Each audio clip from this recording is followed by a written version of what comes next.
Why aren't we able to tackle the obesity problem in this country? We're not the only ones. America, Mexico, New Zealand, Hungary and Australia are equal or behind the UK in the obesity fight.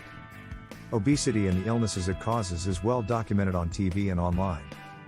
Why isn't the message coming through? The information is there. Culture shifts toward fast foods has had a huge impact on our eating habits.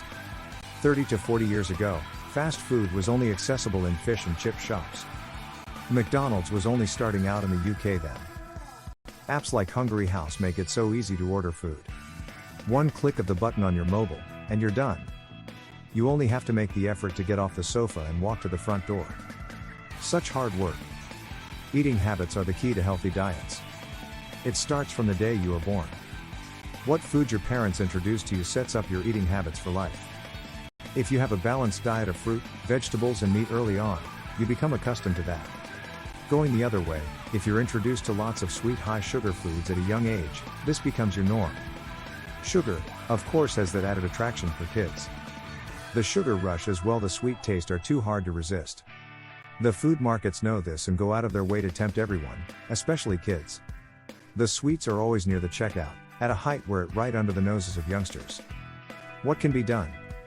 We are creatures of habit. It's in our nature. Changing addictive habits like sugar or smoking are not easy to do. Adverts focused on the harmful effects of smoking changed people's outlook. Stark pictures of blood clotting from the end of a cigarette brought the unhealthy effects home. This kind of advert applied to high sugar and salt intake could be powerful. But it has to be a sustained campaign. The campaign against smoking has gone on for over 20 years. The Truth campaign aimed at eliminating teen smoking in the United States started in 1999. The teen smoking rate was 23% back then. In 2016 the number was down to 6%. The government needs to invest in the anti-sugar campaign. The NHS face even more pressure dealing with patients with food-related illness. With the population's steady increase, the next 50 years could be a nightmare for healthcare. It could be avoided, but only with the will to do something about it. Obesity increases the risk of heart disease, diabetes, musculoskeletal disorders, cancers, depression and anxiety.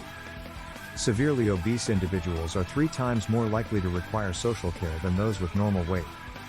This includes hospitalization and the associated health and social care costs.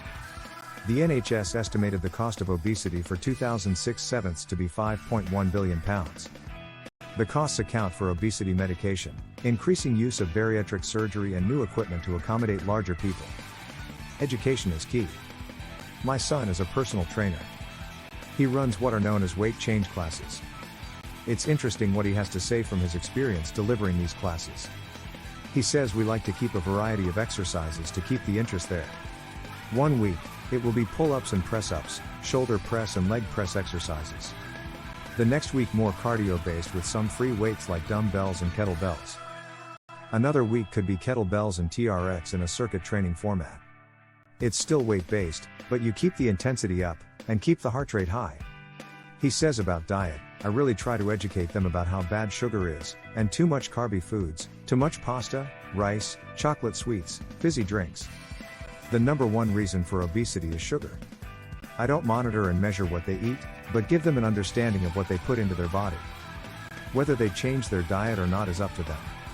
I just plant the seed in their mind, give them the knowledge they need, so they have a choice to either follow it or not. Do you measure their weight loss? Yeah, we do weigh-ins regularly. Typically, the clients that do see improvements are the ones that stick to the program.